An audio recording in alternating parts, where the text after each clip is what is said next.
Glória a Jesus. Com a palavra, o pastor Ezequiel.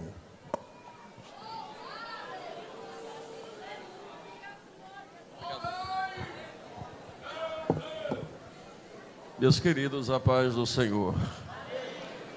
Eu louvo a Deus por estar aqui esta noite, por participar desta tão importante celebração dos 95 anos da igreja em Salvador. Louvar a Deus pela vida do nosso presidente, pastor Valdomiro, da sua família. Meu amigo pastor Samuel, Deus abençoe. Aos cantores que já adoraram a Jesus aqui esta noite, Alex, Jota, é um prazer poder voltar aqui. Estivemos no ano passado, vocês não sabem o tamanho da honra que eu senti quando fui convidado para voltar aqui neste ano para celebrar com vocês. Eu louvo a Deus pela vida dos companheiros que temos aqui esta noite. E quero citar o pastor Isaac Borges, ali da minha cidade, pastor da minha mãe e de parte da minha família, que congrega com ele em Campo Formoso, na região norte do estado. E eu agradeço a Deus pela amizade do pastor Isaac. Eu quero ler com os irmãos no evangelho que escreveu Mateus, no capítulo 28. Eu quero ler apenas o último verso, que é o de número 20. E que maravilha poder ver a igreja repleta de adolescentes, e numa maioria aqui entre os irmãos que adoram a Jesus esta noite. A obra de Jesus na terra não para. Quem encontrou o Evangelho segundo Mateus, capítulo de número 28, versículo 20, diga amém. Ensinando-os a guardar todas as coisas que vos tenho mandado. E eis que estou convosco todos os dias, até a consumação dos séculos. Amém. É justo que em memória àqueles que por aqui passaram, que começaram esta obra, é justo que os nomes fiquem registrados na história dos baluartes que desbravaram esta cidade. É justo que seja registrado os seus feitos e os frutos que eles deixaram, que ainda permanecem. É fato que são dignos de honra tais homens e mulheres que nem sempre nós mencionamos, mas que também somaram para que a igreja estivesse aqui. É justo também pensar que muitos anônimos que estiveram nos subúrbios, nos lugares mais distantes, cujos nomes não foram citados, nem entraram na história, nem entrarão nos registros da história da igreja, mas que ganharam muitas almas para Jesus e que certamente, fruto daquele trabalho, ainda permanecem aqui como os filhos e netos destas pessoas que foram evangelizadas por anônimos. Pessoas que desbravam, que não precisam de um título, que não precisam de uma nomenclatura para fazer a obra, elas fazem. Mas é justo pensar aqui esta noite que, embora os grandes homens, mulheres de Deus que fizeram essa história com muita dedicação e trabalho, e assim fizeram, eles só tiveram êxito porque há uma promessa que eles foram alcançados por ela, e nós aqui esta noite podemos vivenciá-la. É a presença de Jesus. Foi Jesus neles, por meio deles, através deles e neles, que fez com que a gente chegasse aqui esta noite. É Jesus no pastor Valdomiro. É Jesus em nós que aqui estamos. Se não for Jesus, irmão, nada. Ninguém aqui chegaria a lugar nenhum. Agora deixa eu fazer um fundo para que vocês compreendam esse texto de Mateus. Jesus aparece, já homem, adulto, e ele começa a chamar pessoas de vidas comuns, de profissões comuns. As vidas eram as mais triviais possíveis, e aqueles homens são impactados pelo poder da sua palavra, porque no Evangelho de João, no capítulo 7, nós encontramos soldados sendo enviados para prender a Jesus, a mando dos principais do templo de Jerusalém, e eles vão para prendê-lo, mas Jesus está pregando, e eles não tiveram coragem de prendê-lo, e voltam sem Jesus. Interrogados por que não o prenderam, eles respondem: porque ninguém fala como ele fala. É impossível botar a mão em alguém que tem a autoridade que ele tem. Aí estes homens agora ouvem ele se aproximar destes, depois de uma pregação na praia, segundo o Evangelho de Lucas, que parece ser a primeira pregação pública de Jesus, e depois da mensagem, ele diz a Pedro: agora torna o mar alto, lança as redes. Pedro vai segundo a palavra que Jesus pregou, e disse: segundo a tua palavra, eu vou fazer como tu manda, porque a experiência manda que eu não volte, a experiência pede que eu não vá, mas o que é a minha experiência ante a tua palavra? E ele vai, a pesca é maravilhosa, ele cai prostrado e diz: vai embora, eu não posso tê-lo perto de mim, porque eu sou pecador. E Jesus diz: eu te farei pescador de homens, não vou te deixar. Ele começa a andar com Jesus, agora já são 12, os 12 andam com Jesus, a água se transforma em vinho. Que coisa extraordinária, é o primeiro milagre, segundo o evangelista João registra, que Jesus operou entre os seus discípulos. Mas eles estão andando com Jesus, e aqui e acolá, alguma coisa aparece estranha, como por exemplo, quando estão atravessando o mar, as ondas se levantam, Jesus na proa dormindo, enquanto eles na popa estão tentando com todas as suas experiências e técnicas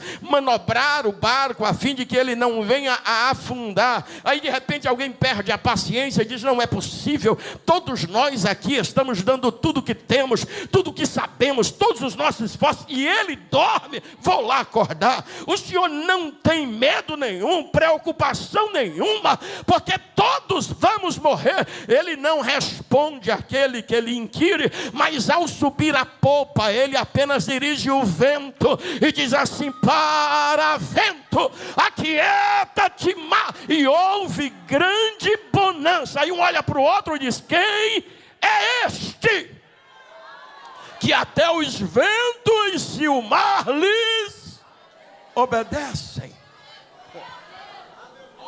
Vocês já imaginaram, enquanto ele dormia em outros ambientes, o que era que esses homens conversavam? A minha cabeça grande me faz pensar que um dizia: será se está dormindo mesmo? Ele: não é normal. Não é normal, não. E aí, para mim chegar aqui, ele aparece para os seus, numa determinada ocasião, dizendo-lhes assim: o pastor será ferido, as ovelhas ficarão dispersas. Não, deixe de conversa. Isso não pode acontecer, mas vai ser assim. Todos vocês hão de me deixar, ficarei só. Aí Pedro diz: todos eles podem, menos eu não, vou contigo até a morte.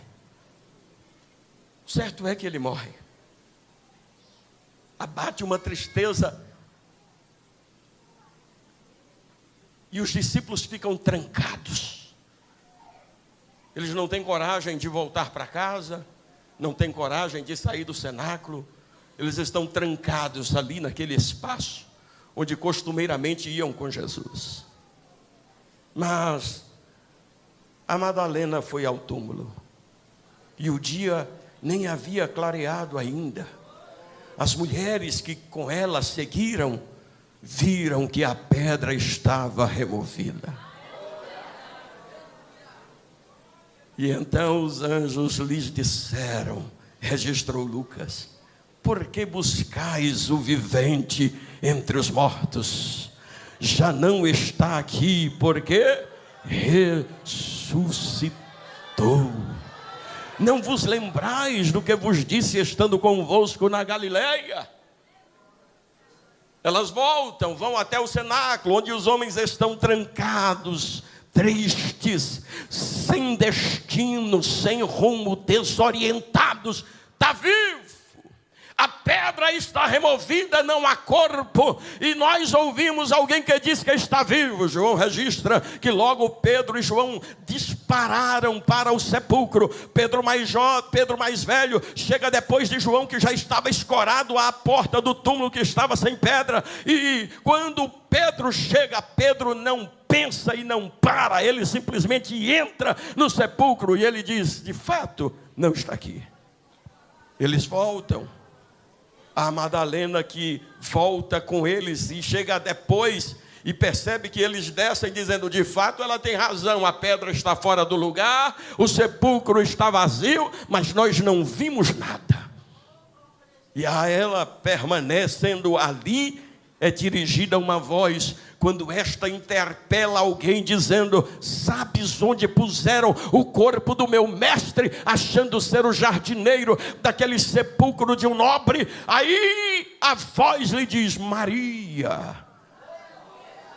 E ela disse, nesse tom, nesse timbre, nesta melodia, só ele me chamava assim, mesmo sem reconhecer de imediato. Agarra-se a ele e ele diz: me deixa, Maria, porque eu ainda não fui para o meu pai, que também é teu pai, nem para o meu Deus, que também é o teu Deus, mas vai aos meus e diz-lhes que eu os encontro na Galileia, e diga a Pedro que eu também me encontro com ele por lá. É aí que Jesus aparece, sem bater na porta, sem tocar campainha, sem mandar um zap no meio dos que estão reunidos. E a Bíblia registra que eram 10 nesta primeira aparição, porque o Tomé lá não estava, e ele diz: paz seja convosco. E de repente João registra no capítulo 20, versículo 22, que soprando sobre eles disse: recebam o Espírito.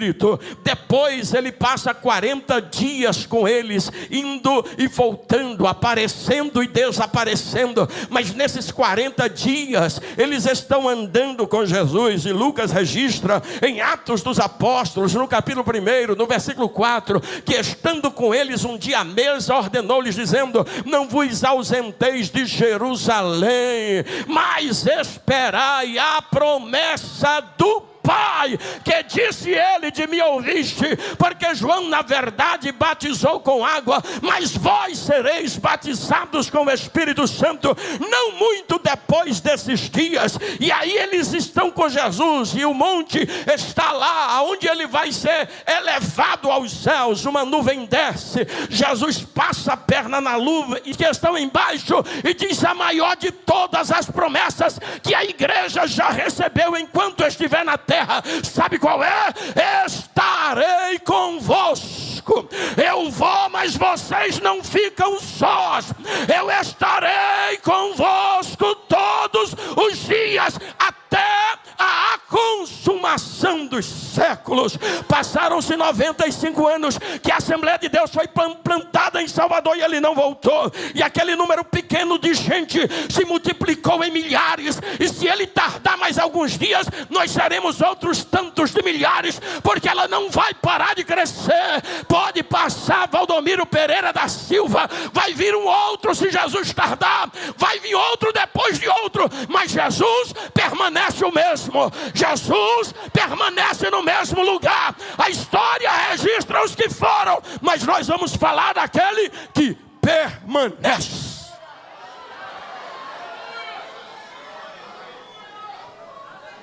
Como assembleiano que sou de nascimento, porque em 1974, quando eu nasci, os meus pais já eram assembleianos batizados nas águas, lá no sertão. Eu cresci na Assembleia de Deus. E não quero ser saudosista aqui esta noite, apenas rememorar alguns fatos que não podem ser escondidos. E ao longo da história a igreja foi tomando muitos caminhos, se modificando, algumas necessárias, de bom proveito, outras nem tanto. Mas também não quero falar sobre isso. O certo é que numa destas fases, a gente teve um problema com um movimento que surgiu na América e veio para o Brasil, em que os crentes se manifestavam em cultos com muitas manifestações que para nós eram um tanto estranhas, embora pentecostais, amantes das línguas estranhas, da profecia, da manifestação de Deus, mas tinha movimento que a gente ficou preocupado. E isso acabou esfriando alguns crentes. E eu fui um desses que fiquei preocupado, com medo de entrar numa onda que não fosse de fato genuinamente espiritual. E é por essa razão que, voltando de uma viagem, parei numa rodoviária e vi em um monitor de televisão, daquelas de 29 polegadas de tubo, porque o ano é 1999, e parado ali naquela rodoviária, aguardando o transporte para seguir viagem, estava passando um DVD de Zezé de Camargo e Luciano. E quando a abertura do DVD se deu, eu vi as mulheres gritarem, rasgarem as blusas. Eu vi o desespero, o pânico que causou só porque aqueles dois músicos subiram ao palco. E enquanto eu assisti, o Espírito Santo disse: está prestando atenção? Eu nunca fui fã de música secular, nunca gostei. Mas o barulho era tão grande, eles não estavam cantando ainda, era apenas a apresentação, a entrada no show. Aí o Espírito Santo disse: presta atenção como eles agem. Vê como é que o povo reage à presença deles. O que é que eles cantam? Eu disse: só infidelidade conjugal, imoralidade. E eles chamam isso de amor. Aí o Espírito Santo diz: pois é. E quando eles se revelam, o povo vibra. Aí tu, ele falou comigo: tu quer que eu me manifeste na minha igreja e não é para ter reação nenhuma. Não é para ninguém fazer nada, é para ficar todo mundo quietinho.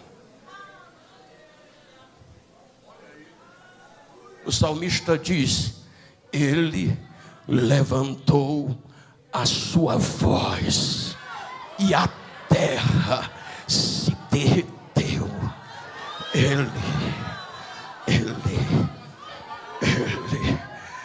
Aí de lá para cá, pastor Valdomiro, eu continuo muito ético com relação aos dons espirituais, defensor das línguas estranhas, defensor do pentecostalismo, falo na igreja, ensino, doutrino os crentes, e por onde passo, estou falando ultimamente mais sobre isso do que qualquer outra coisa, mas eu perdi este negócio de querer segurar alguém. Sabe por quê? Porque eu tenho certeza que quando ele se manifesta, cada um tem uma reação diferente para dizer para ele que percebeu que ele se manifestou. Tem gente que fica calado, mas tem gente que levanta a mão. Tem gente que não abre a boca, mas tem gente que grita. Tem gente que não levanta para nada, nem se mexe, mas tem gente que pula, que pega a cadeira, que levanta a mão. Eu não estou nem aí qual vai ser a tua reação. Eu só estou dizendo que você está debaixo de uma grande e extraordinária promessa. Estou convosco, estou convosco, estou convosco, estou convosco,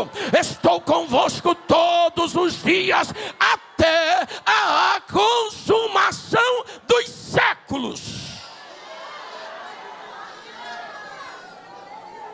Deixa eu te falar aqui sobre 3 coisas que esta maravilhosa presença, quando bem compreendida e usufruída, produz na vida da gente. Porque tem gente que até sabe que Jesus está no culto, mas não aprendeu a usufruir da maravilhosa presença. Até sabe que Jesus está na sua casa, mas não aprendeu a usufruir desta maravilhosa presença. Até sabe que ele anda contigo, que ele vai no banco contigo, que ele dirige o carro contigo, que ele lava a louça contigo. Essa é só uma expressão para você entender aonde quer que você está. Ele está, porque ele disse: estou convosco. Ele não se ausenta. Apesar disso, tem gente que ainda não aprendeu a desfrutar desta maravilhosa presença. E eu quero dizer a vós outros que tardei, embora criado na igreja, a compreender o que significa maravilhosa presença. Eu quero falar esta noite que a maravilhosa presença enche o crente de autoridade.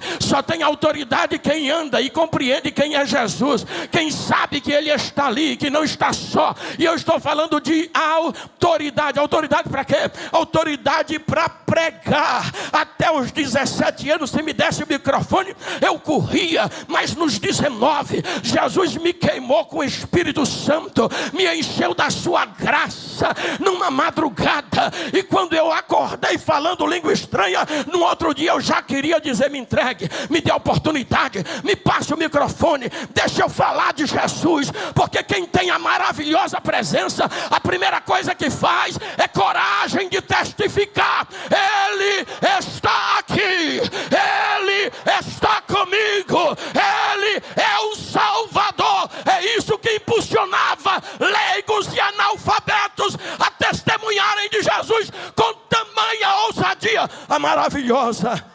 presença. Lembra de Atos dos Apóstolos? Lembra?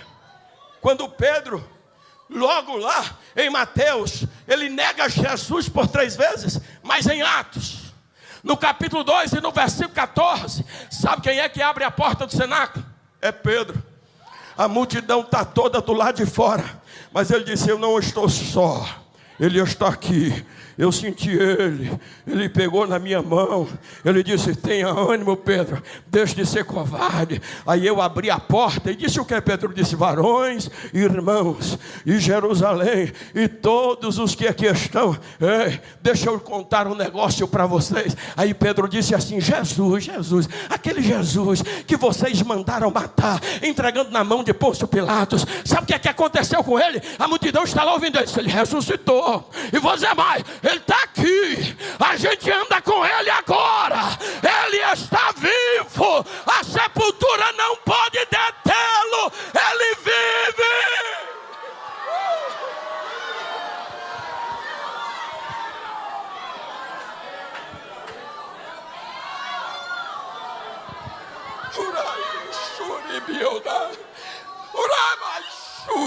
Ele está vivo, Ele está vivo, Ele está vivo. E se soubesse o que Ele me disse enquanto eu estava adorando com os nossos cantores, Ele disse: estou aqui. Ezequiel, fica tranquilo, eu estou aqui, nunca me ausentei desta casa. Ela muda de endereço, mas eu estou no meio da minha igreja. Ela muda de rua, ela muda de estrutura, ela cresce, ela aumenta, mas eu sou o mesmo, não aumento nem diminuo, eu sou o mesmo eternamente, estou presente. Autoridade para quê, pastor? Autoridade para expulsar demônios. E não quero com isso dar atestado para ninguém, certificado para ninguém, sair por aí caçando demônio. Que tem um bocado de crente à toa, que não estuda a Bíblia, escutando algumas lorotas por aí, que sai por aí como caçador de demônios. Não aguenta ver uma coisa que está atrás de demônio. Não é isso não. Eu só estou querendo lhe dizer que se porventura algum deles se atrever a atravessar no caminho que você estiver passando, você não vai bater em retirada, você não vai virar as costas e dizer: não vou por aqui, porque aqui tem demônios. Não, você vai olhar nele, você vai olhar para ele e vai dizer assim: ó, Jesus está comigo, e você não é maior do que ele, e não é no meu nome, mas no nome dele, saia.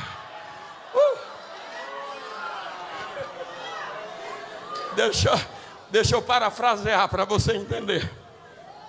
Isaac muda com Cássia, e ele vai morar lá em Tiquara. Eu não sou o presidente da convenção, não estou fazendo mudança não, viu, Isaac? Se assombre não. Tiquara, eu passei 11 anos lá. É um vilarejo, um pequeno povoado. O pastor Valdomiro foi lá inaugurar a igreja que construímos ali. Isaac muda para lá. Eles têm 2 meninas. Só que uma, a maiorzinha, já estuda na escola Raquel Amorim. É a escola do primário, Fundamental 1. Mas a pequenininha ainda está na creche, Carmélia Barbosa Regis. É uns 400 metros de distância, uns 300 metros de distância, entre o Raquel Amorim e a creche. Isaac vai trabalhar na pedreira de calcário que é extraída lá naquele pequeno povoado e levado para a fábrica de cimento na cidade, em Campo Formoso. Ele vai trabalhar na pedreira, perfurando, explodindo, colocando dinamites. A Cássia fica responsável pelas meninas e descobre que o lugar é tão tranquilo, que ela não precisa ir todos os dias, deixar a maiorzinha no Raquel e seguir com a outra para a creche. A outra dá para levar, voltar para a escola e ficar na escola dela. Então ela decidiu que assim seria. Sabe o que acontece? Acontece que na mesma rua que dá acesso à creche, entre a Raquel Amorim e a creche, existe uma rua. E lá tem alguns meninos maus, grandes e perversos, que perceberam que os novos moradores não conhecem muito bem e descobriram que estão sozinhos, sem o pai e sem a mãe. Sabe o que os meninos perversos fazem? Eles começam a interceptar as meninas justamente no mesmo horário que elas vêm, tomam os lanches das lancheiras, sapateiam em cima dos livros e causam terror nas meninas. A mãe, que tem uma psicologia lá despertada pela maternidade, ela descobre que o comportamento das meninas está ficando diferente, porque estão começando a dar trabalho para levantar e ir para a escola. Aí a mãe, que é psicóloga, um dia pergunta: filha, vem cá, o que é que houve? Você está dando trabalho para levantar, não era assim? Você disse que a escola era boa, que a tia era boa, que os coleguinhas eram todos bons, você amava a turma, o que houve? Menino que não gosta de guardar segredo, disse: mãe, tem uns meninos lá, e a senhora tem brigado com a gente por causa das lancheiras, com o zíper rasgado, os cadernos pisados,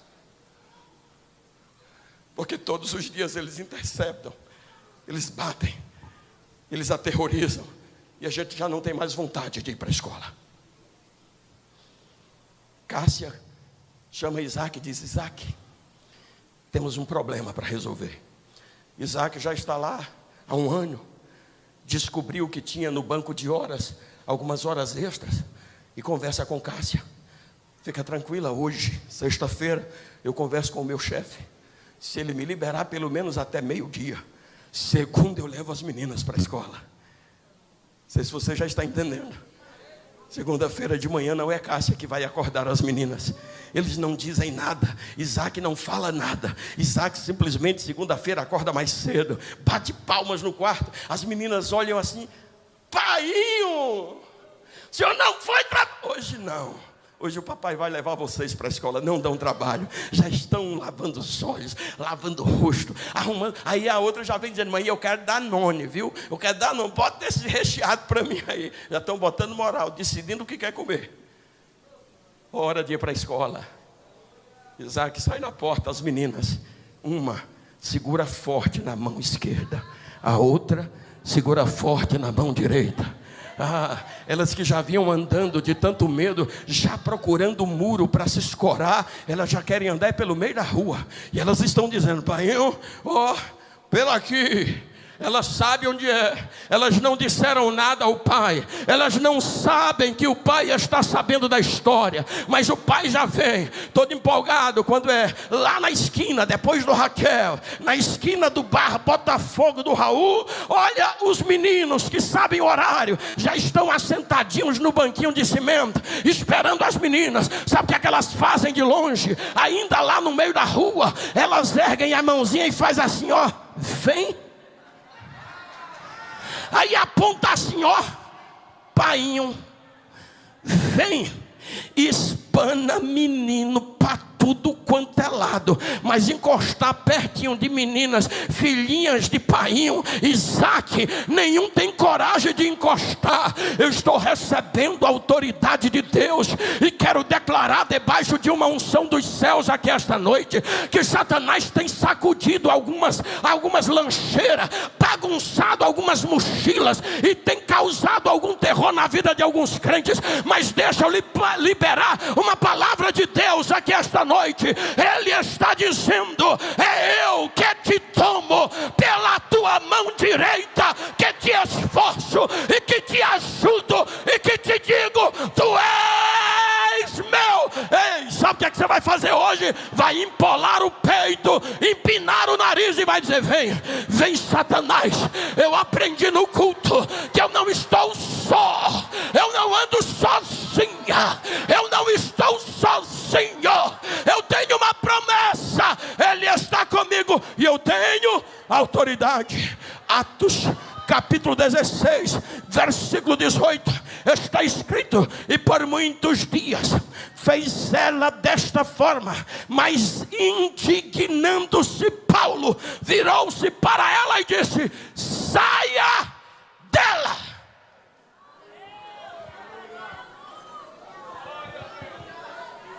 Porque tem um dia que a gente fica aceitando, é como Paulo, aceitou um bocado de afronta, o diabo afrontando, ele crente, cheio de Deus, mas aceitando. Mas aí Lucas, que é médico, diz: um dia indignou-se. Um dia ele parou assim e disse: hoje mais não, hoje acaba, hoje encerra, saia dela. E a mulher ficou: onde é que eu estou? Estou fazendo o que aqui? Você está aqui para trabalhar. Não adivinha mais nada não. Não sei mais nada não. Não sei mais nem quem é que eu sou. Erga sua mão, por favor. Receba a autoridade que a maravilhosa presença de Jesus dispensa, para você não viver outra vez com medo, para você não viver outra vez assombrado. Você já não recebeu o espírito de escravidão, não, irmão. O seu espírito agora é de adoção. Você pode chamar Deus de papai, porque Jesus te abriu o caminho, o acesso. E nós temos acesso ao trono da graça.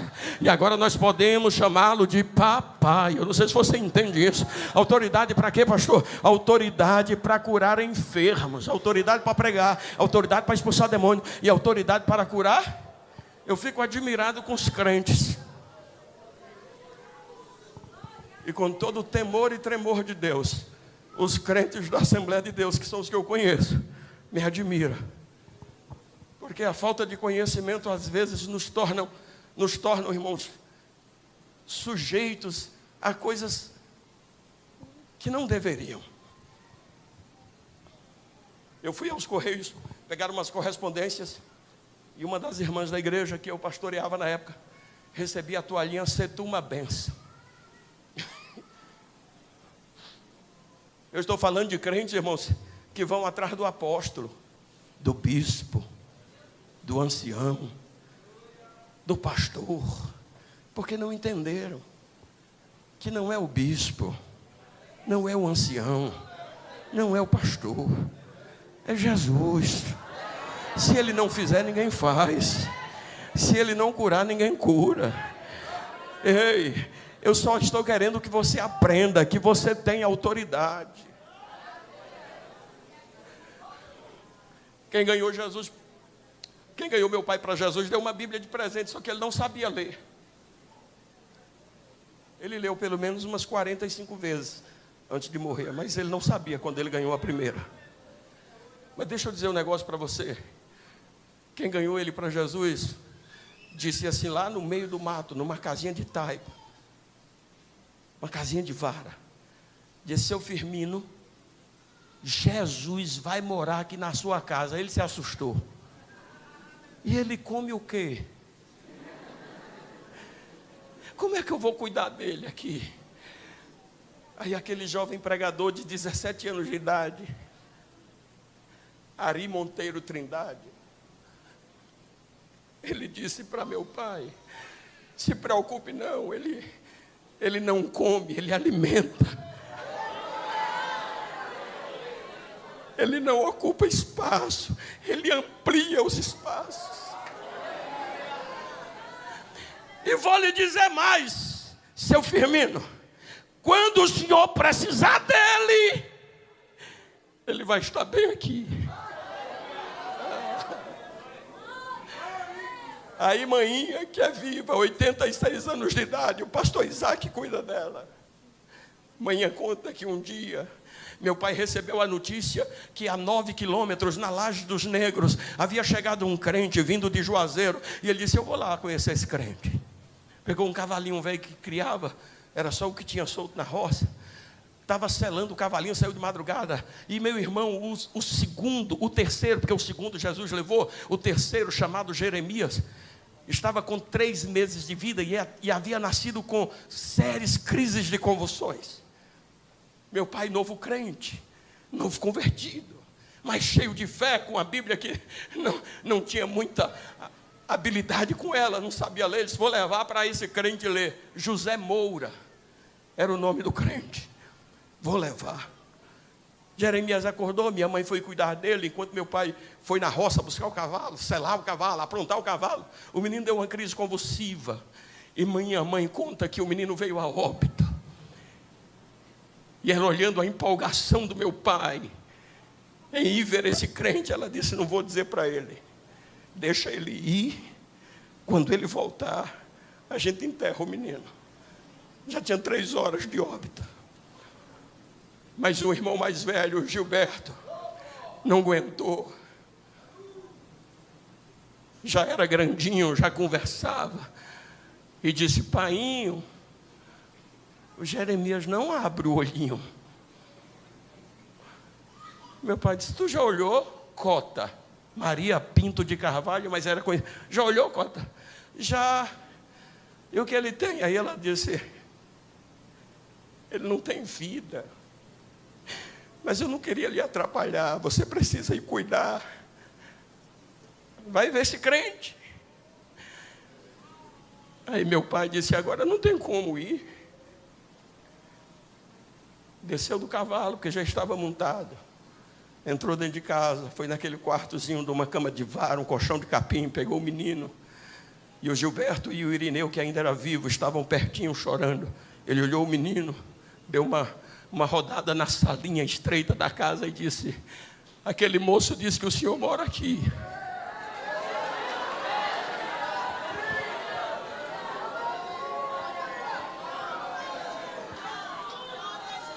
E se o senhor mora aqui, eu quero saber agora, porque eu não posso deixar de ver esse crente, e nem posso deixar essa mulher com esse menino morto.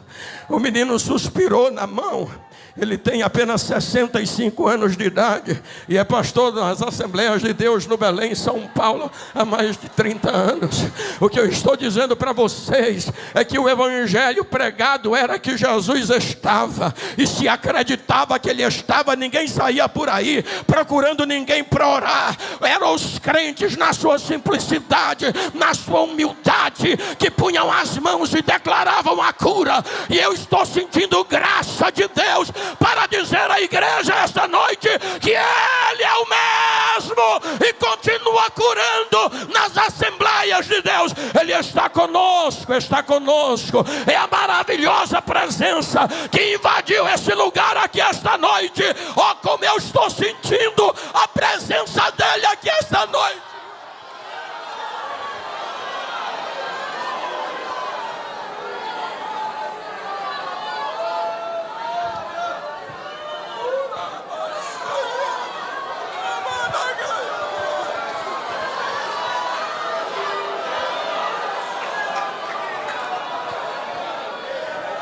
Fica de pé aí, filho, de novo. Olha para aquele moço ali.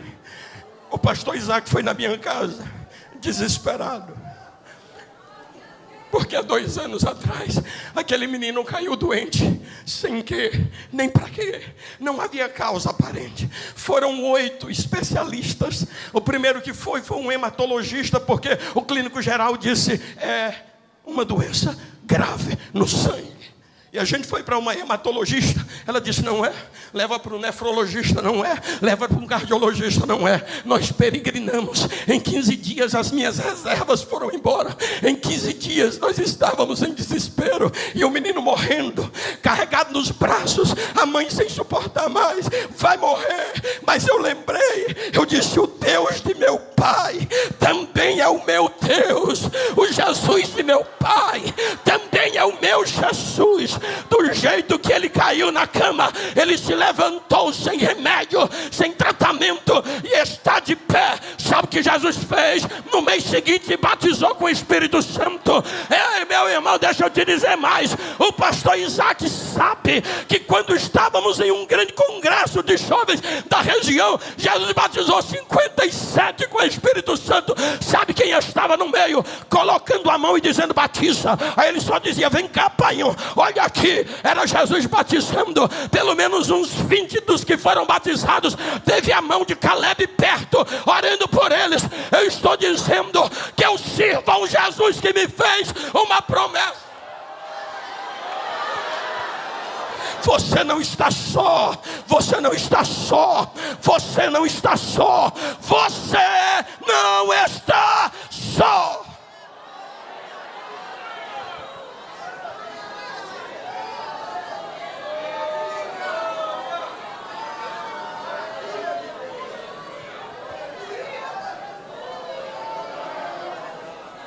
Diga comigo, quem tem Jesus tem tudo.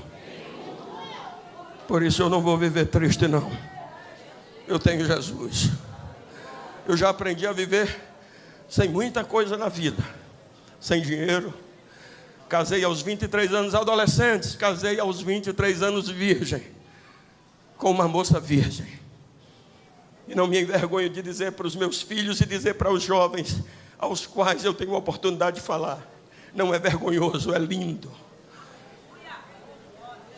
Sei viver sem pai, sei viver sem esposa, embora não seja uma coisa boa, e nem pretendo viver sem ela, mas como fiquei 23 anos sem precisar de mulher, eu acho que dá para viver sem, se um dia for necessário. Espero que não seja, espero morrer primeiro que ela, que sou mais velho que ela, que eu vá na frente seguindo a ordem. Mas eu vou dizer uma verdade à igreja em Salvador aqui esta noite.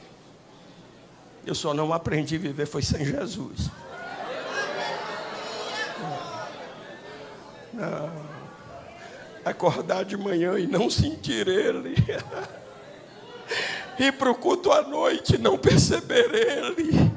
Dirigir como eu dirigi hoje, os quase 400 quilômetros, sem perceber que Ele está comigo, não dá. Se acostume com qualquer coisa, viu, meu irmão? Mas não se acostume sem a presença dEle, não.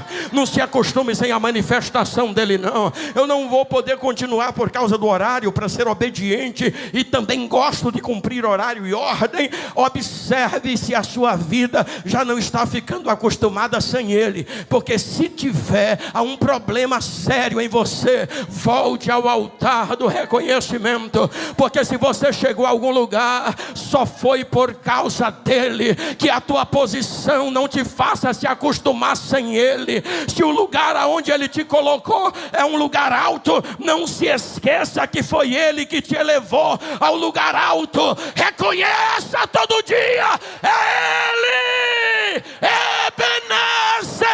Até aqui nos ajudou o Senhor.